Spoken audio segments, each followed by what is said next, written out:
মা, বাবা তুমি এই কে আপনি? ছাড়েন। মা, মা তুই এইভাবে ভিক্ষা করতেছিস কেন?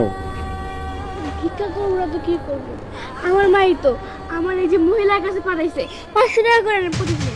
আর আমি তো বলছিলাম যে সামনে তো ঈদ, আমার মার্কেট করে দাও। তখন বললো যে ভিক্ষা করে তারপরে টাকা দিয়ে মার্কেট কর। আর যতটুকু সময় বাড়িতে থাকি ওইটুকু সময় আমার খাইতে দেয় না, আমার দিয়ে সবটুকু কাজ করে বাড়ি। তোকে এত বড় সাহস, আমার ফেরেস্তার মতো মায়াটার সাথে এত বড় অন্যায় করছে, এত অত্যাচার করছে। আমি তো আজকে ওর এই মিয়া, কাহিনী শুরু করছেন নাকি? পৃথিবী কি উল্টা গেল? আগে তো দেখতাম কোটিপতিরা দেখলে ফকিন্নিরা বাবা মা কইতো, এখন তো দেখছি পুরোটাই উল্টা। এখন কোটিপতিরা ফকিন্নিরা দেখে বাবা মার পরিচয় কি শুরু করছেন?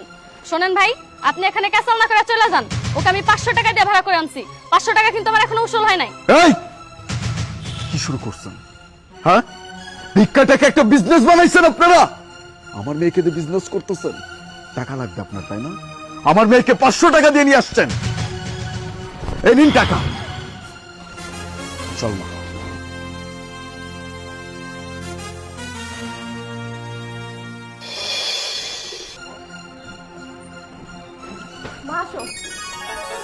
আলিফ, তুমি? আরে তুমি আসছো, আমাদেরকে জানাবো না?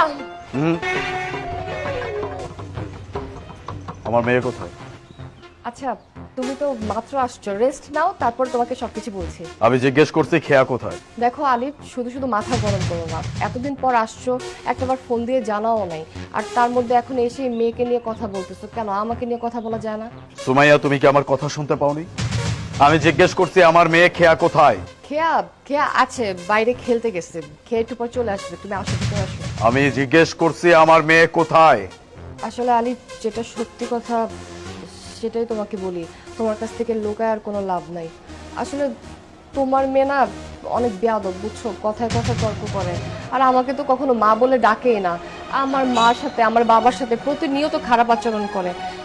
তোমার মেয়েকে যখনই আমি কোনো কিছু নিয়ে শাসন করতে যাই, যখনই বলি পড়তে